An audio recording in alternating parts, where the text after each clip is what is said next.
Good evening, everyone. I'm Colonel Jeremy Bell. I'm the Garrison Commander for Fort Campbell. Welcome to tonight's Facebook Town Hall. Before we get into the formal portion, I'd like to just first say that our heartfelt thoughts and prayers go out to everyone who was affected by the tornado and severe weather that hit this area over the last couple of days. Our surrounding community is pretty strong. It's amazing, and I know it's resilient, and it will get through this. So, getting into the more formal part, I'd first like to start these types of forums with an overview of what I think the purpose is, and I think there's four for tonight. The first is to inform. The next is to get feedback from our community, the greater Fort Campbell community, to see what's important to you. And then third is to help resolve problems if we can. And then the fourth, we deal with a lot of complex problems in a garrison environment. So we don't always get easy solutions to problems, so providing perspective is also important.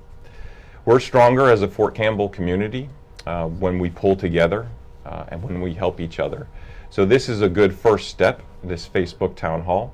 So I would encourage you, if you think this is useful, encourage others to participate as well in these types of forums. But don't just limit it there. Participate in your unit activities, participate in garrison functions as well. And then use what you've learned tonight to help somebody else.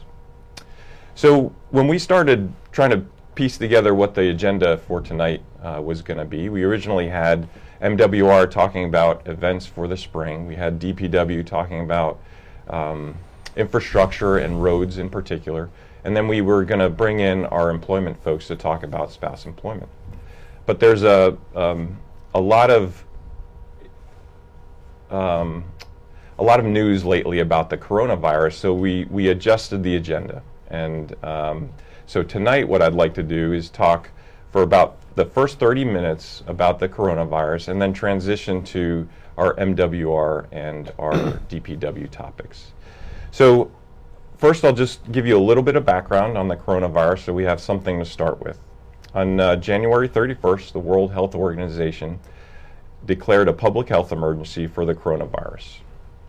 The global community has been in a monitor phase, but we also know that the impact globally of this illness is pretty serious.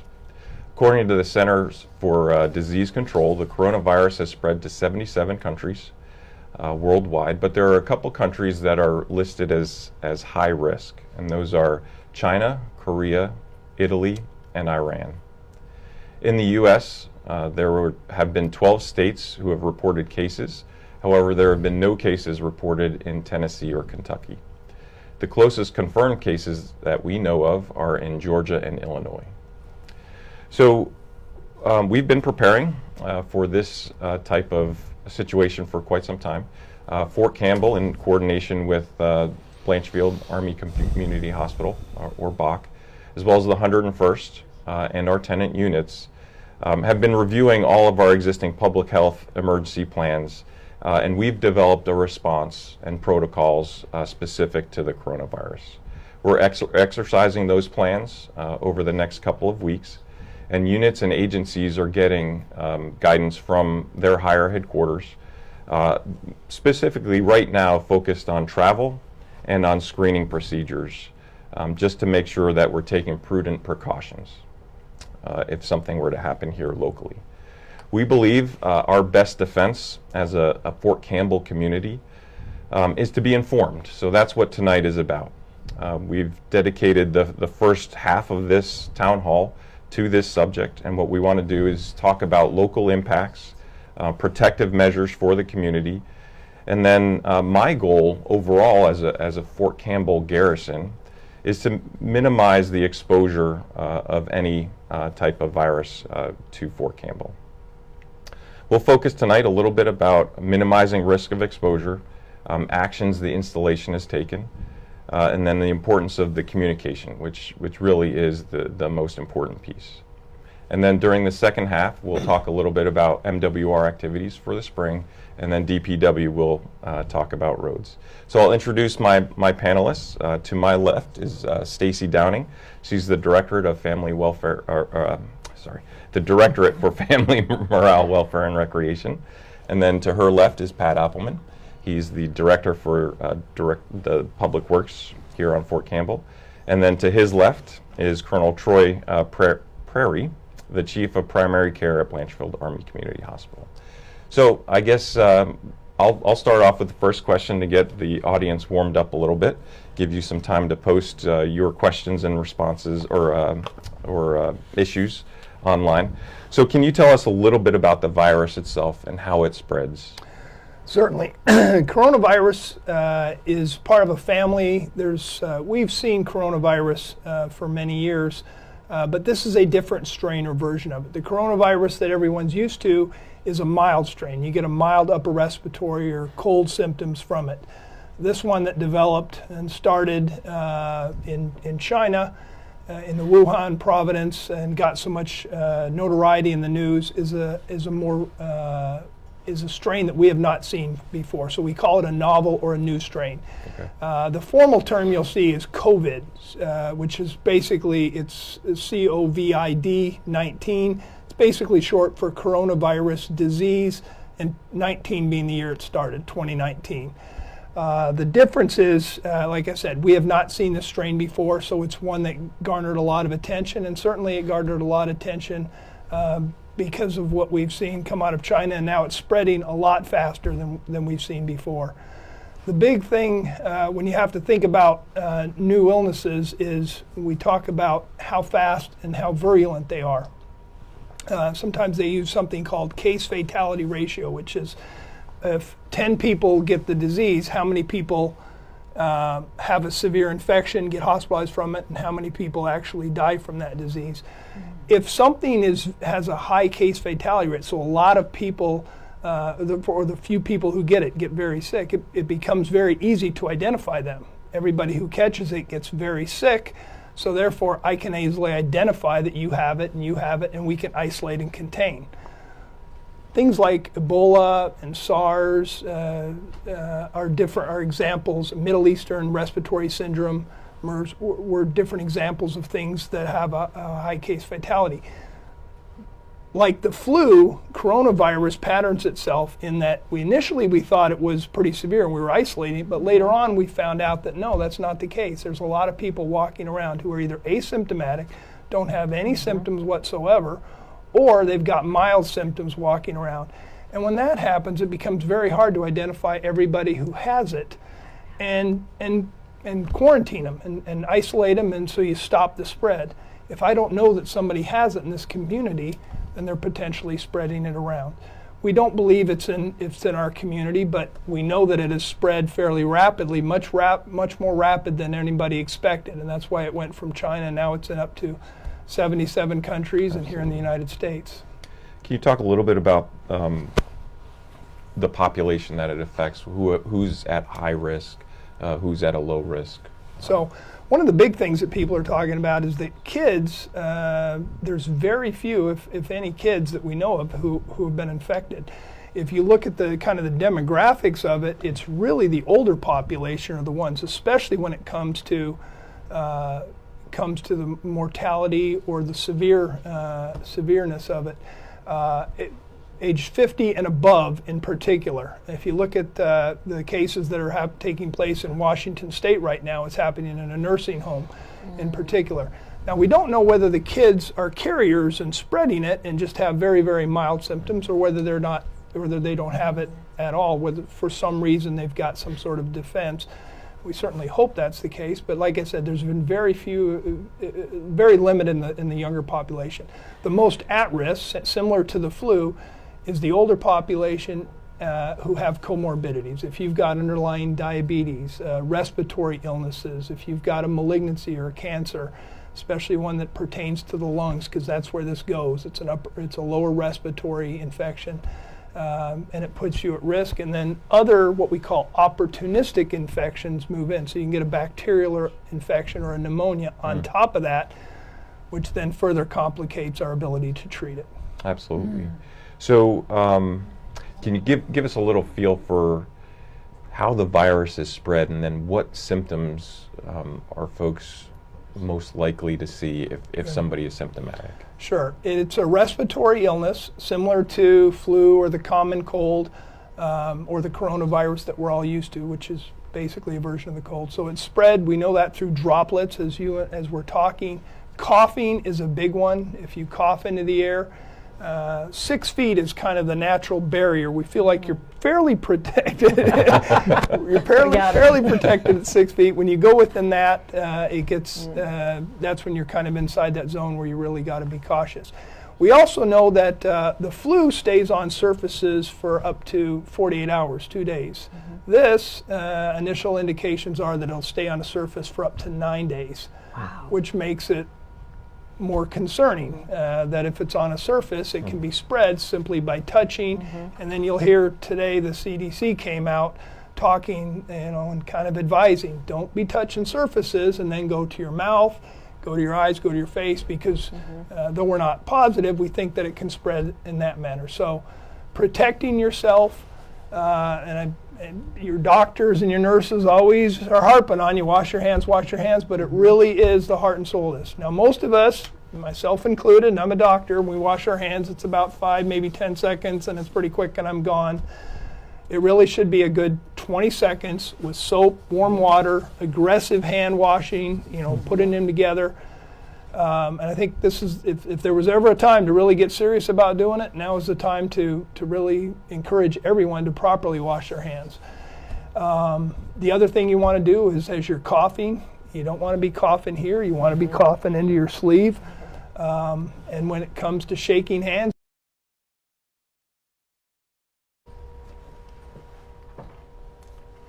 all right, are we back? Good. All right. So I think we're back from our self-imposed quarantine. There's a little bit of a power outage here. So over to DPW to talk about power outage. I'm joking, Pat. I'm not going to do that to you. Thank you. I think we were in the middle of telling us a little bit about the virus itself, how it's spread, and then what are the symptoms when somebody is symptomatic. So I think you talked pretty much about that first part, so maybe just a little bit about symptoms. Well, the one thing I want to add on spread is you're going to see a lot of talk about handshakes. So a lot of people are starting to go away from handshakes. In fact, you'll see in certain sports venues they're encouraging fist bumps now, which does decrease the risk. So the traditional "how are you doing" solid handshake may be something we want to go away from for a while. Not that adults are going to walk up and fist bump each other, but but you want to do less handshaking and less touching of key areas. In terms of symptoms, the hallmark feature, the things that we look for, is number one, fever.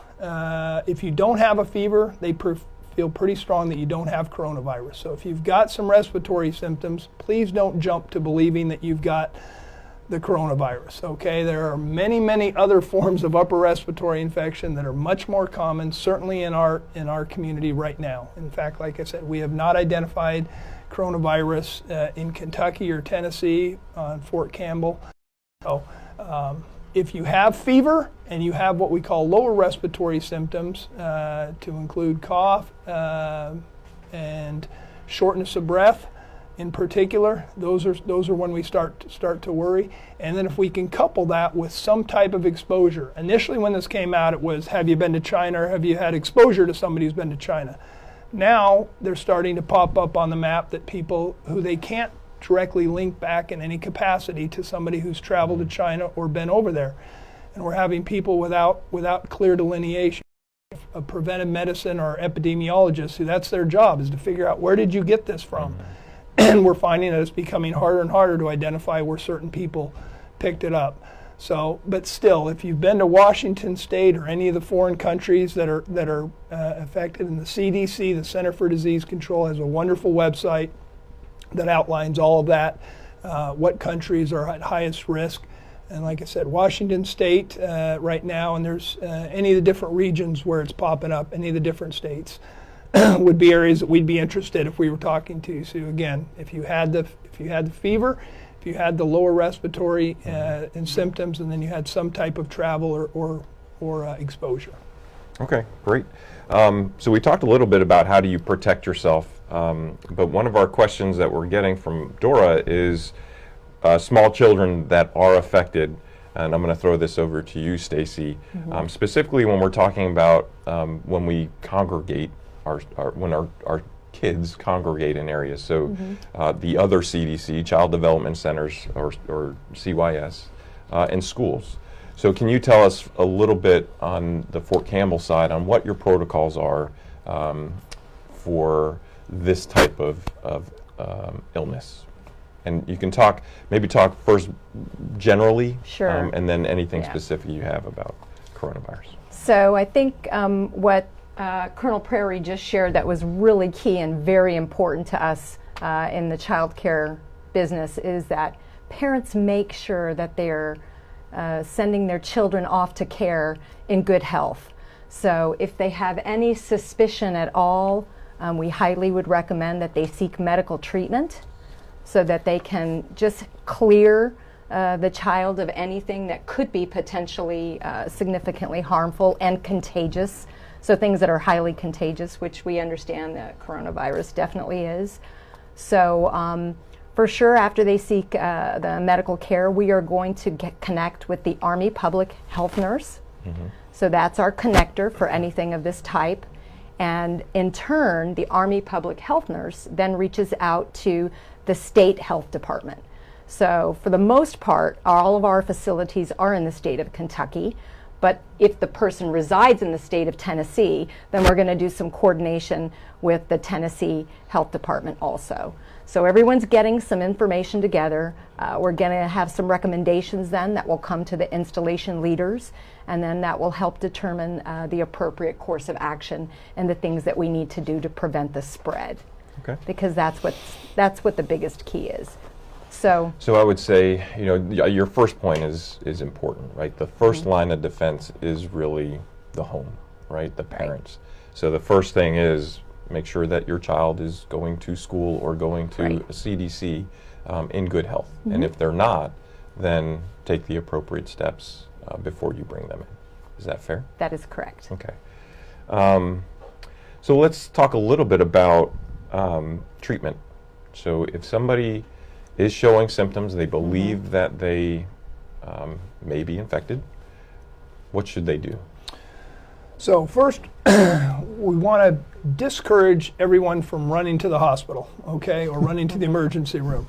There's certainly a time for that, and hopefully I can lay that out. If you're unsure and you're looking for medical advice, if it's during duty days, we would encourage you to call your medical home or your clinic. We're triage nurses. We've been educating them with lots of information, more than they probably want to read regarding this. So we'll continue to do that, and we'll continue to push that information. We've got if it's after hours, there's the nurse advice line, and we can set you up. That's after hours, evenings, or holidays. We can get that set up. If you call in, we're going to take the time to question and go through a series of questions. If you look on either the Kentucky, you mentioned Kentucky and Tennessee, the state health departments, and then the CDC, they've all kind of got the same person under investigation or of interest, PUI, and it kind of lays out a specific questionnaire, and it asks the questions, the symptoms, the travel, the questions that would put you at risk. So we're going to take the time on the phone, if we're really suspicious about what you've got, to fill that out. Once we've got that information, we can then give you guidance. If your symptoms are mild, particularly if you don't have fever, if you've got some lower respiratory symptoms but you're doing okay, the guidance right now is stay at home. Stay isolated for up to 14 days if we really think that you might have the coronavirus. Again, I want to reiterate, most people do not have the coronavirus, okay? So you can probably either safely go back to work or be treated. But if we think that you have the coronavirus and it's mild, we're going to report that. We're going to get preventive medicine involved so we can figure out who you've come in contact with and adjust there. And then we're going to quarantine you in place as much as we can. For those initial questions, sorry, I just want to clarify. So for those initial questions, your preference is to do that over the phone. Is that correct? Well, yes. If somebody can call us, we're happy to go through. We really don't need to go through the whole sheet unless your initial. If talking to you, I get really concerned. Wow, that's a good story. You were in for instance, King County, Washington last Right. week, and you visited your grandmother in this particular nursing home, and now you're back and you're having lower respiratory symptoms and a fever, and wow, okay, now you've got my attention. Now I'm going to take the time to go through this full questionnaire and make sure I understand it. Because what we're going to do is we're going to ask our nurses or whoever did that to call up the CDC or call, depending on where you live, Kentucky or Tennessee, and we're going to go over the results. This is what I've got, and they're going to give us guidance. Hey, that's a good story. We agree. Let's bring this person in. Let's get them tested. Let's figure out, and they're going to give us guidance. And based on how symptomatic you are, if we think that you're struggling with this disease, we'll end up bringing you into the emergency room and we'll admit you to the hospital. And if we think you're doing fine, we'll ask you to stay in place. We'll keep in contact with you, but we'll isolate you and quarantine you when you're in your location. Great. Okay. You talked a little bit about the initial couple steps. If somebody is showing symptoms and they are more severe, what do you have in place at Bach to help somebody through that? Okay. So kind of expanding upon the treatment, if we're really concerned about you and particularly you're getting short of breath, I hearken back to what I said earlier about if you're immune compromised and you've got underlying, you're either older or you've got some underlying condition that puts you at more risk for a lower respiratory infection. We're going to bring you into the emergency room and we're going to put you in what we call a negative pressure room, which kind of maintains or keeps that infection isolated within that room. We're going to reach out to the right folks and decide whether, based on how severe you are, whether admitting you to our facility itself or whether transferring you up to one of the facilities in Nashville is the right course of action. When it comes to treatment, it's a virus, so we don't have antibiotics to treat. Now that being said, many times the folks who are suffering from this and passing away end up getting what we call a secondary infection. So they've got the coronavirus, but then a pneumonia sets in on top of it. Now if you get the secondary infection, yes, the antibiotics certainly have a role. If you don't, and you're just symptomatic from the coronavirus, it's symptomatic treatment. If you go back to the flu of 1918 or some of the worst strains in history, we did not have the medical technology that we do now. We've got the ability to treat we can treat folks symptomatically with oxygen, if we have to, ventilators, different things, much better than obviously we could years ago. So it is a serious strain, and we're not winning every battle, that's for sure. But we have a lot of treatment options for our patients. Good. Maria had a question. You brought up lower respiratory symptoms and infections. So can you just describe what that looks like? She'd like to get some more detail. So we distinguish lower from upper. When I talk lower, I'm really talking inside the lungs, inside what we call the alveoli and the bronchioles. So inside the lungs, that's where pneumonia is set up. So when your doctor says, I want to get an x-ray, and then he looks and says, oh, see this big dark spot right here? He's looking at your lungs, and he or she, I should say, is looking at your lungs and identifies a spot where that infection has settled inside your lungs. And that's going to be that deep cough, that infection that's down in your lungs. It's going to be hard for you to breathe. If you've got an upper infection, that's sort of the bigger bronchioles or airway all the way up through here. And those are kind of your kids who are asthma, and we call it epiglottic. There's a lot of different infections up here, and it's when I listen, if I'm listening to your back and I'm listening up top, I hear it more upper respiratory, and I'm down below and I'm listening to your lungs and I'm not hearing good airway move. I'm more concerned about that infection down into your lungs, and those get really serious and tough to treat. Okay. Maybe we can talk a little bit about where folks can get information. So we're heading into springtime. Spring break is right around the corner. Folks have vacation planned. There's travel obviously involved with that. For soldiers, there's deployments, there's TDYs, there's PCSs. So where can folks get additional information on maybe broadly, nationally, and then maybe more localized to where they're going? That's a great question. Right now, there's a lot of information that's out there. One one place that we like is the CDC, the Center for Disease Control. They've got a great website, and it's got everything from what you can do at home to sterilize your house to conservative things that you can do, the things that I talked about, the way you cough, the way you fist bump, the way you avoid interactions directly. And then they also have a whole history. They answer all your questions, and it's laid out in a very user-friendly. It says the question, what is the coronavirus? And you can read all about it, and it all the way to the most current statistics of which county, which city, which state is infected, how many they've got, and whether it was a new case within the last 24, 48 hours. So we like the CDC. Now, that being said, there are a lot of other military. The military has, you can come on the Facebook page here. We've got information. I mentioned the nurse advice line earlier. That's a great one. There's a couple of options. 1-800-TRICARE is a good one. Excellent. So I'll add a couple more. DODEA is another good option just to get general policies. That's www.dodea.edu. And then they have a tab, and it would be /coronavirus. Also, the military health system is another good avenue, health.mil, and they have some very specific things for coronavirus. Anything on the MWR that you have posted? And it could be no, and I'm just asking that question. Not at this time, sir. Okay. We have not.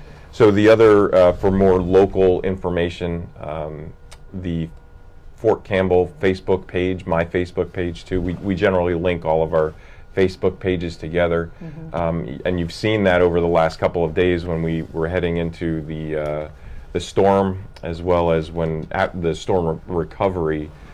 We posted a lot of information there. So I don't hide information as a garrison commander. Whatever I have, I try to put out if it's confirmed and accurate. So that's another good avenue. And then our Fort Campbell website as well. All those are great resources for local news and issues. So Johanna had a question, and it's a good one. So if you're pregnant, does that change how you address the virus or treat it in any way? It's a good question. In general, women who get pregnant are for the most part younger, between 20 and 40. There's certainly exceptions to that, but in general they're younger, and we've shown, at least so far, that they've done very well. Younger women and those who have been pregnant. Again, almost, if you look at the demographics of who's getting, it's almost to the T, over 50, and then with comorbidities. But in terms of the way we would treat it, if you're below 20 weeks in your pregnancy, and this is kind of standard for we follow this, and almost any hospital does. If you're under 20 weeks, we ask you to go. They kind of treat you as going to your own doctor to get care. If you're unsure after hours, you go to the emergency room. If it's after 20 weeks, now we're at a point where we're getting close to a viable pregnancy, and that's where we want you to go upstairs to the labor and delivery deck to be seen. What we would ask, though, if you're really concerned about coronavirus, please don't just go upstairs because we don't have a negative pressure room at our particular facility on the labor and delivery floor. What we would first want you to do is call in so we can get that history. If we need to bring you in, we would bring you into the emergency room, isolate you in the negative pressure, and then we'll make coordination to make sure that baby's okay, which is certainly very important to us as well. So we'll coordinate that aspect as well. Excellent. So a couple more questions. So Dora asked, is fever a symptom? And yes, it is. You covered that. Sports was one of the topics that you discussed, but I would imagine sweat is another means to transmit the virus. Is that correct? It's a good question. I'm going to have to. I know anything you touch can have it. Absolutely. Now, whether or not sweat in particular If you're sweating a lot, makes you more likely. I can't speak specifically to that, but pretty much any surface that has it. Again, they're droplets. So whatever the droplet gets on the surface, your hands, your face, you're at risk for. Okay. And then you had talked earlier off camera, but masks is another topic that keeps on coming up. If you can talk a little bit about that, that would be great. So the hottest topic going, masks. So if you go to some of the local stores around, you'll see that the masks are already sold out. And so kind of nationally, at least in the medical world, they're telling everybody, please do not go crazy buying masks and putting them on for everything, okay?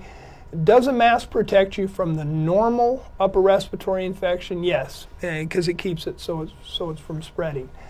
In this case, the classic mask does not work. The surgical mask or the normal mask does not work. You need what we call an N95 or a specific mask that we have in the hospital for our providers. It's more of a detailed mask, and we have our staff. We're arming our staff with those types of masks, and that helps the spread of it.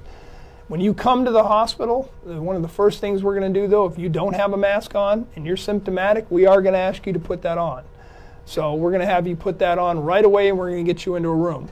Now, what we're discouraging is everybody in the population walking around with a mask and, hello, Jim, hi, Susie. We don't really want that. We don't need that, and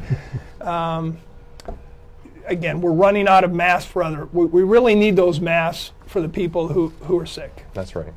Great. With the flu, with the common cold, with whatever other illness. Okay.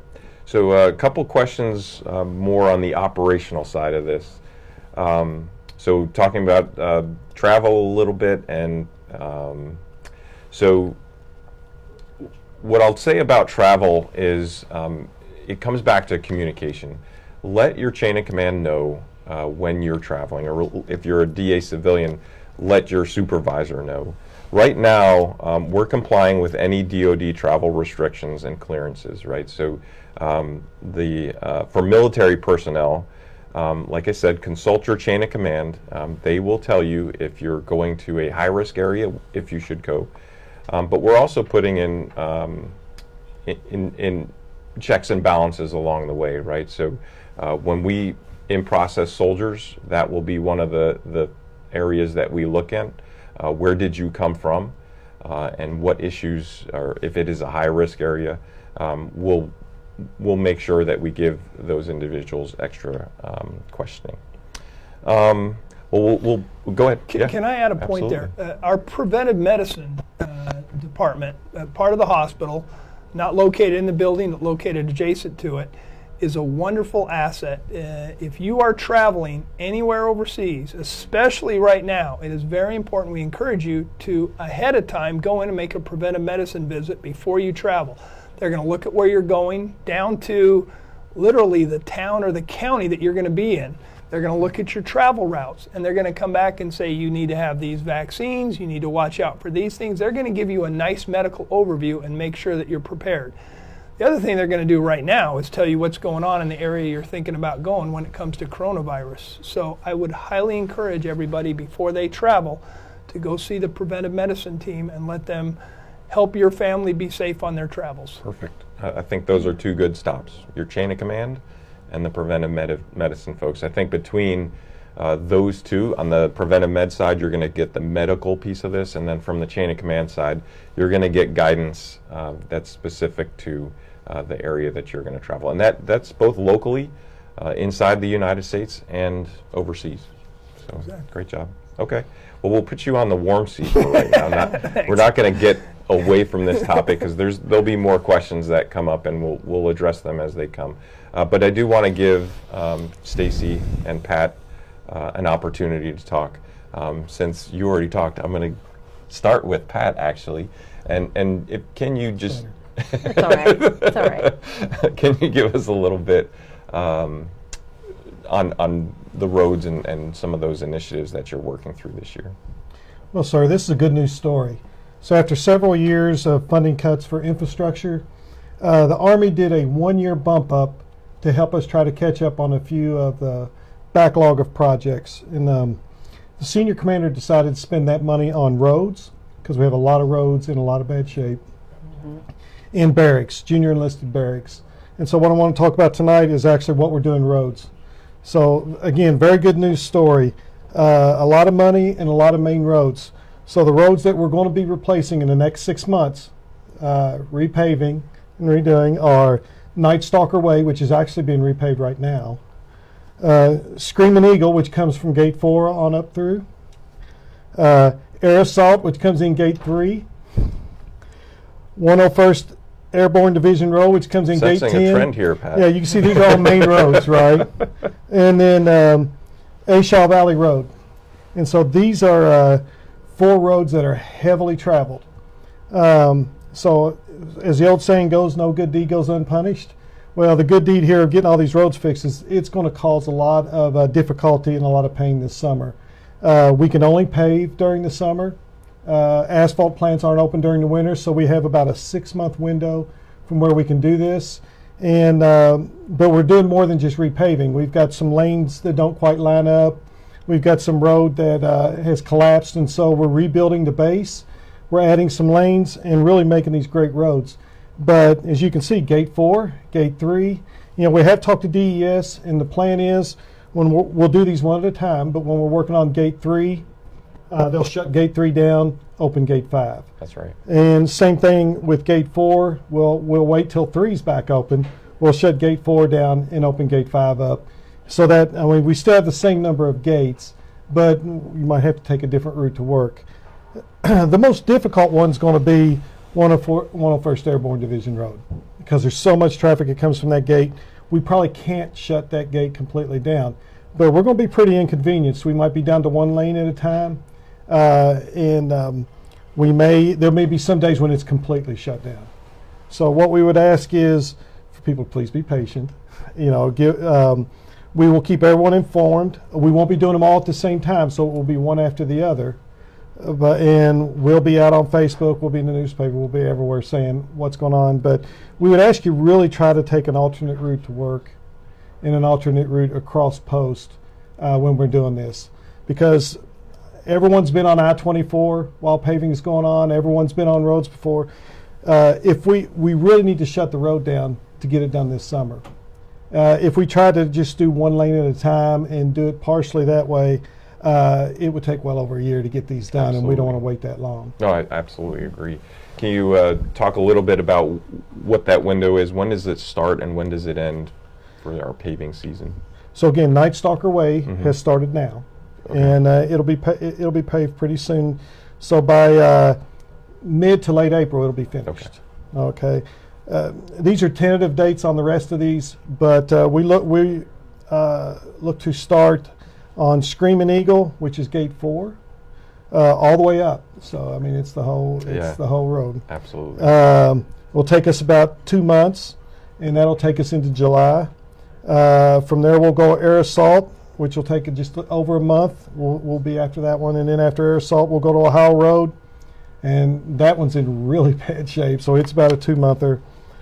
From there, A Shaw Valley Road, which is probably in the worst shape of all of them, and that's for 5 weeks to get it done. And then the last one we'll finish up is the hardest one, which will be 101st Airborne Division Road. And tell us how you came to, because there's a lot of comments here like Indiana is bad and Gate 10 is bad, but tell us how you came to, this is not arbitrary, right? No. There's a process, there's a program that helps us see ourselves in terms of roads. Can you talk a little bit about that? Sure. We inspect our roads every year, and we have Army-wide has a computer program that you put those inspections into, and it's a database that is really a life cycle program for maintaining your roads and when they are supposed to be. Well, we have been so underfunded for so long, we had about twice as many roads that are due to be paved as what we're actually doing. That's right. But what we did was we picked the roads that were in the worst shape, frankly. And if you've been through Gate 10, I know nobody wants to close Gate 10, I'm seeing the comments, but if you've been through there, you probably need a front end alignment. That's what basically what they're saying. Good job. Yeah, so we picked the worst roads, and next year we'll try to get the other half. but still, this will be every year. Absolutely. But this is a big catch-up year. So one of the things that I've been impressed with on the DPW side is you're very much focused on the future, not the present, right? So you're going to take little bites out of this. I've often said in other forums that the garrison is underfunded. We're only funded to 70 or 80% of the requirement. And this is one of those areas that has been underfunded. But DPW has a plan. We are tackling, since we have the most money this year, we're going to tackle the worst roads this year. But just because Indiana isn't on this list this year, it doesn't mean we're not going to try to get to it next year. It would definitely be on the list next year because it was the next worst one. Absolutely. So, I mean, they were right that Indiana is bad. Agreed. We know. The other, and I'll just touch on this just briefly before we move to MWR. The other issues that, and Pat touched on this already, the other issues we're trying to tackle is, we heard you on the last Facebook town hall, and that was striping and lighting. So we have taken that in. Part of the repairs on these roads is striping post-wide. So we're looking at that, trying to make those repairs as quickly as we can. So striping, if you've been on the south side of post, it has all been restriped. And actually the center part of post now has been restriped either. So what we've done is we've divided the post up into 3 sections. And every year we're doing a third of the post because road striping lasts about 3 years. So we're on about a 3-year cycle. So this year we'll be doing the north end of post, and once we get that finished, we'll have all of post have been done in the last 3 years, and then we'll turn around and start back again doing the thirds at a time. But we are on a cycle of getting the road striped, and I think we've gotten probably more comments back on the road striping and how pleased they are that you can see the lanes than just about anything. But yeah, we have taken that on. So communication for this effort is going to be key.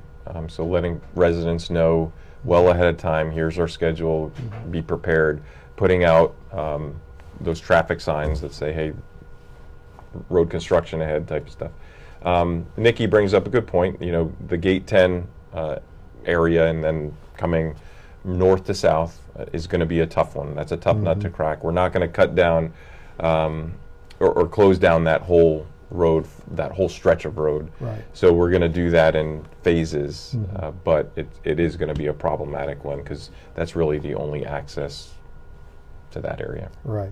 Okay. Well, I'll throw it over to you, Stacy.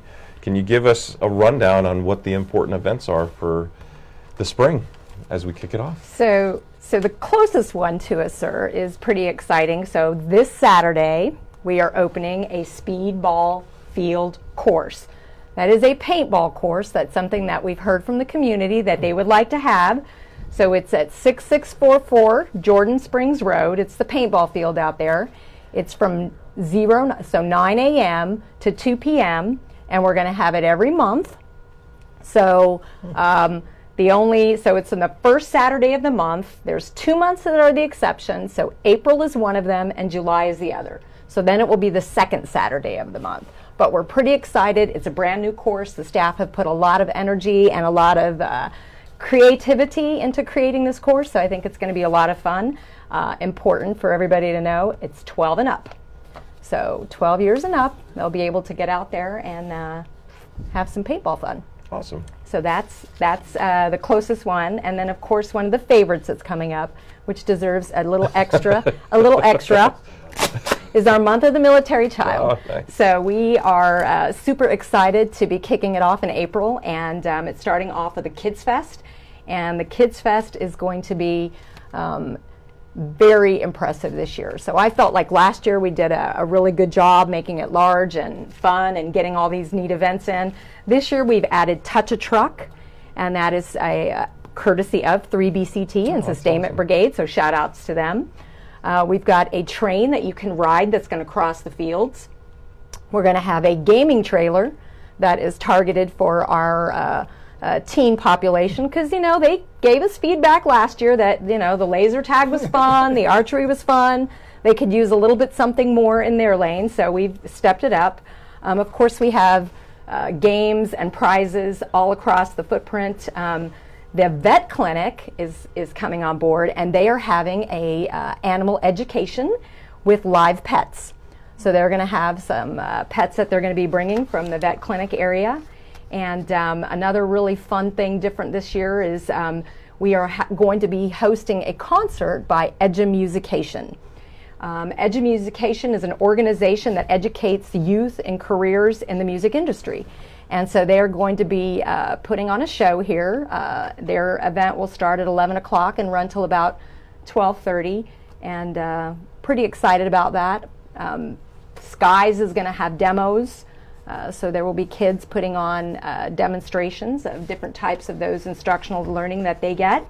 And of course, can't have an event without food and face painting.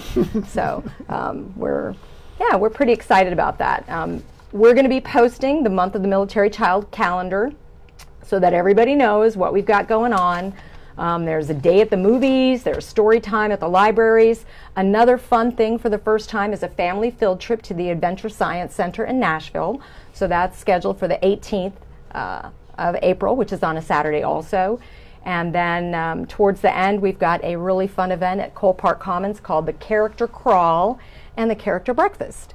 So you can dress up in your favorite character, and we'll have a little walking run course for you, if you will, and then it's going to end in having a nice breakfast together. Still decked out as your favorite character, and Pat was giving me some tips on what he was going to dress as. So I was. It's a garrison commander. Oh, okay. All right. So his favorite character. All right. So no, I was. We're pretty excited, sir. So that's I think you're going to dress as a Tennessee fan. Uh-oh. No, it's not Halloween. Throw it out. Yep. All right. So thank you. Great input. Can you just give us a little bit of a background to the Month of the Military Child and kind of its purpose? What are we doing in this this month? So I think everybody's heard about the Month of the Military Child. It's something that when you're affiliated with the military that you grow up with, but it's our opportunity to give some special focus. Because even though we know that we have created a plethora of programs to build things like resiliency and some family unity, it's important for us to pause and give all the attention on the children. And it's something that has grown more and more. I think that people have heard more about it than they have in years past, and it allows us to highlight the specialness of the military children and all of the trials that they go through. It's not your normal upbringing, so not every family gets moved around a lot. Not every family has a parent who deploys.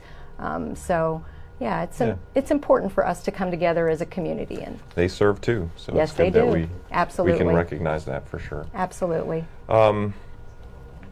Dora wants to know, how about an old-fashioned picnic?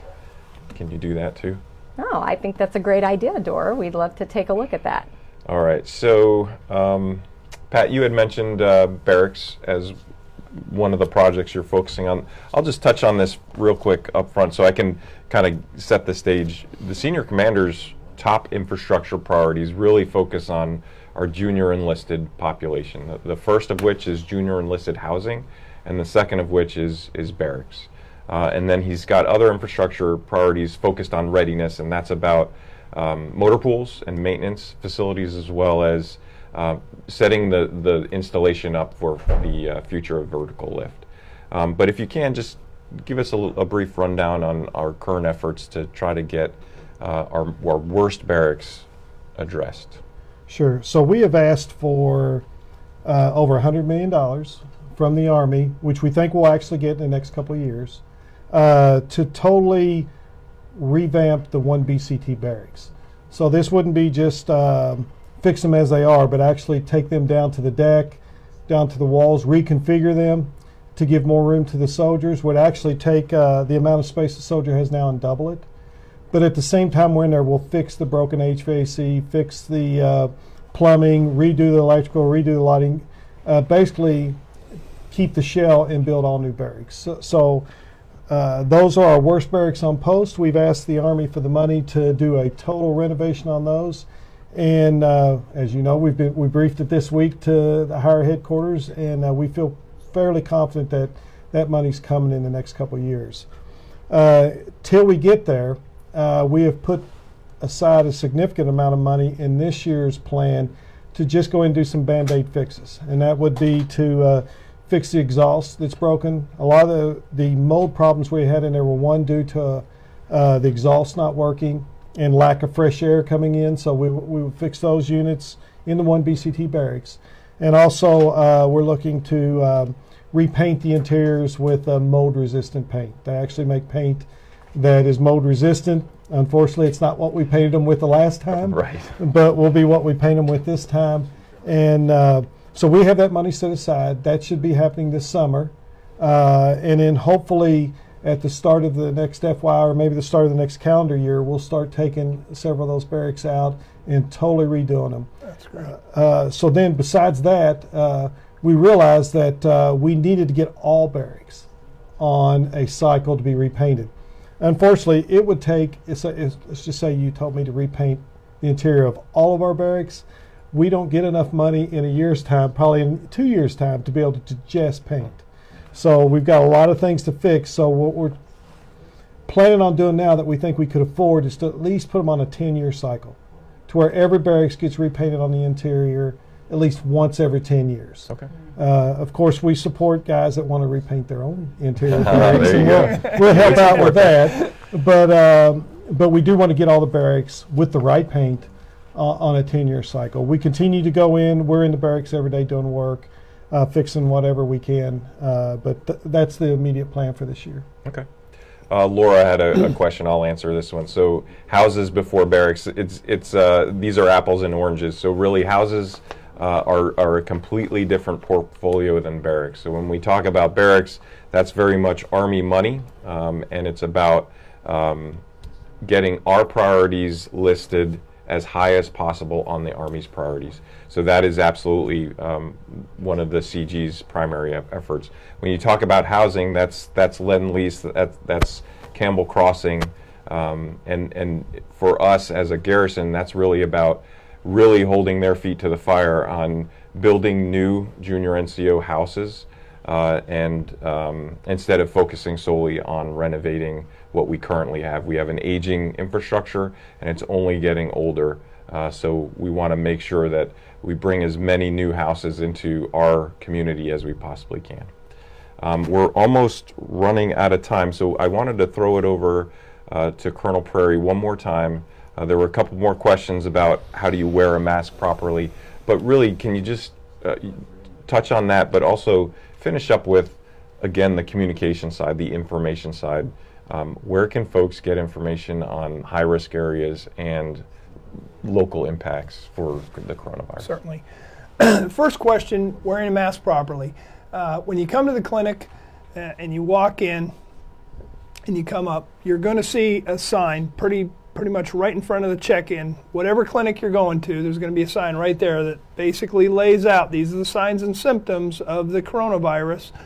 If you have them, we want you to put on a mask even before you start talking to our front desk person or receptionist. So put the mask on. The mask hook over the ears, and then they go on here, and it's pretty easy. You just kind of open it up and then seal them in, and pretty straightforward. As soon as you get your mask on, if you're not wearing it properly, I promise you, one of those nurses will be right there to help you out and show you what right looks like. And then we'll get you, like I said, if we're serious, if we're really concerned, we're going to get you into a private room, isolated from the other folks who are sitting in the waiting room. So if you really think you've got coronavirus, we don't want you sitting in the waiting room with everybody else. We want to get you into the room. Next question, you talked about... Just highlighting one more time the communication piece and information. Got it. So if you have a question and you're concerned that you may have symptoms or somebody may have symptoms in your family that could be coronavirus, the first thing we want you to do is, like I said, do not educate yourself on the CDC website and one of our websites. If you need to call the nurse advice line after hours or call our clinic, we're happy to talk you through what the signs and symptoms look like. If you're still concerned, we need to get a triage nurse on the line, and the triage nurse is going to talk and get a good history from you.